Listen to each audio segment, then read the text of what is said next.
हरे कृष्णा दोस्तों। खुश रहना एक निर्णय है, परिस्थिति नहीं दोस्तों। अधिकांश लोग सोचते हैं कि जब सब कुछ ठीक हो जाएगा तब वे खुश रहेंगे। अच्छी नौकरी, अच्छा घर, अच्छा बैंक बैलेंस।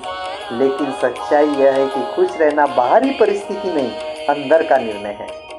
दलाई लामा जी कहते हैं कि खुशी पहले से बनी हुई चीज नहीं है, यह हमारे कर्मों से पैदा होती है। अगर हम हर दिन यह तय करें कि परिस्थिति कैसी भी हो, मैं प्रतिक्रिया पॉजिटिव दूंगा, तो धीरे धीरे हमारा मन उसी दिशा में ढलने लगता है।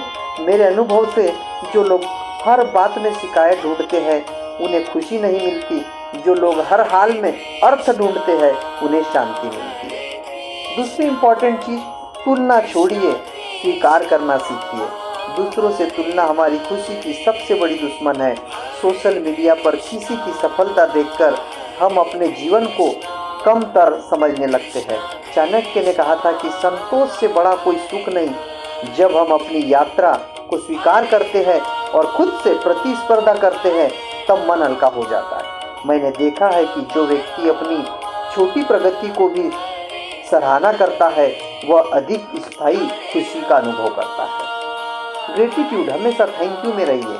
खुश रहने का सबसे सरल और प्रभावी तरीका है कि ग्रेटिट्यूड करिए, धन्यवाद करिए। हर रात 3 ऐसी चीजें लिखिए जिनके लिए आप आभारी हैं।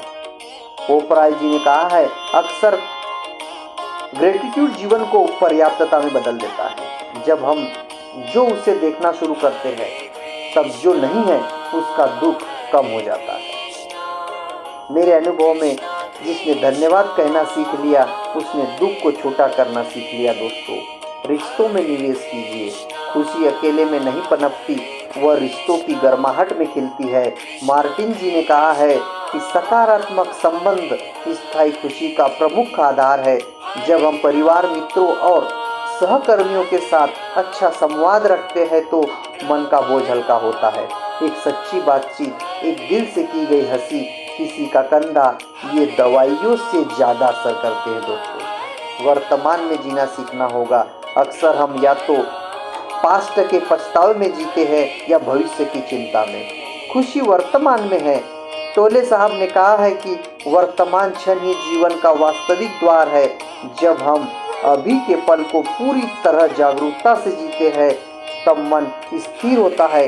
मैंने अनुभव किया है कि जो लोग अभी में रहते हैं वे छोटी छोटी चीज़ों में भी आनंद ढूंढ लेते हैं, जैसे सुबह की चाय, बच्चे की हंसी या बारिश की खुशबू। एक मैं 2 मजदूरों की कहानी बताना चाहता हूँ। एक व्यक्ति ने 2 मजदूरों से पूछा, तुम क्या कर रहे हो? पहला मजदूर बोला, पत्थर तोड़ रहा हूँ, मजबूरी है। दूसरा मुस्कुराया और कहा, मैं मंदिर बना रहा हूँ। काम दोनों एक ही कर रहे थे, लेकिन दृष्टिकोण, देखने का, कहने का नजरिया अलग था। पहला थका हुआ महसूस कर रहा था और दूसरा संतुष्ट था। खुशी काम में नहीं दोस्तों, सोच में छुपी होती है। और इसी के साथ में दोस्तों, शरीर का ध्यान रखना भी आवश्यक है। खुशी सिर्फ मानसिक नहीं, शारीरिक भी होती है। नियमित व्यायाम, पर्याप्त नींद और संतुलित भोजन सीधे हमारे मूड को प्रभावित करते हैं। गोलमैन ने कहा था, भावनात्मक संतुलन में शारीरिक स्वास्थ्य की भूमिका पर जोर दिया। जब शरीर स्वस्थ होता है तो मन स्थिर रहता है। मैंने देखा है कि जो लोग रोज थोड़ा भी चलना शुरू करते हैं उनका तनाव जो रहता है स्वतः ही कम हो जाता है। एक मैं और स्टोरी आपको बताना चाहता हूँ। एक हंसती हुई बूढ़ी अम्मा थी। एक गांव में एक बूढ़ी अम्मा रहती थी। उनके पास ना बड़ा घर था न पैसा, फिर भी वे हमेशा मुस्कुराती रहती थी। किसी ने पूछा, अम्मा आप हमेशा खुश कैसे रहती हो? अम्मा बोली, मैं हर सुबह उठकर भगवान को धन्यवाद देती हूँ कि आज भी मुझे सांस दी। आज मैं सो के उठी। फिर सोचती हूँ अगर आज आखिरी दिन हो तो क्या मैं रोते हुए बिताऊंगी या हंसते हुए? और बस इसमें आंसर मिल गया। लोग चुप हो गए। अम्मा ने सिखाया, खुशी संसाधनों से नहीं, दृष्टिकोण से आती है। सेवा और योगदान पे भी ध्यान देना चाहिए दोस्तों। जब हम सिर्फ अपने लिए जीते हैं तो खुशी सीमित होती है, लेकिन जब हम दूसरों के लिए कुछ करते हैं तो खुशी कई गुना बढ़ जाती है।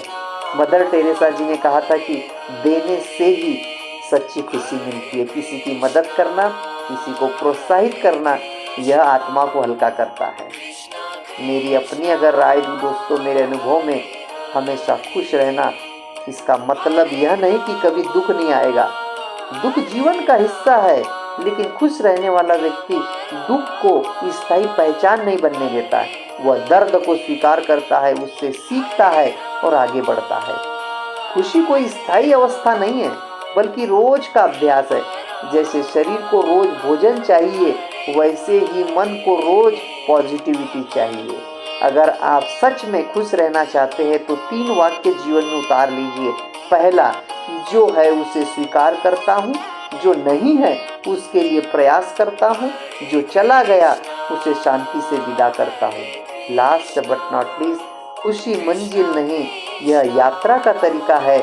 जब आप हर परिस्थिति में सीख खोज लेते हैं, हर इंसान में अच्छाई खोज लेते हैं और हर दिन के लिए धन्यवाद कहना सीख लेते हैं, तब खुशी आपका स्वभाव बन जाती है। दोस्तों, बस हमेशा खुश रहिए, अपने आप को मोटिवेट करते रहिए। जीवन बहुत अच्छा है, इसे सुंदर है और सुंदर बनाइए और अपने परिवार के साथ में, बच्चों के साथ में एंजॉय करिए। Radhe Radhe. Have a great day दोस्तों।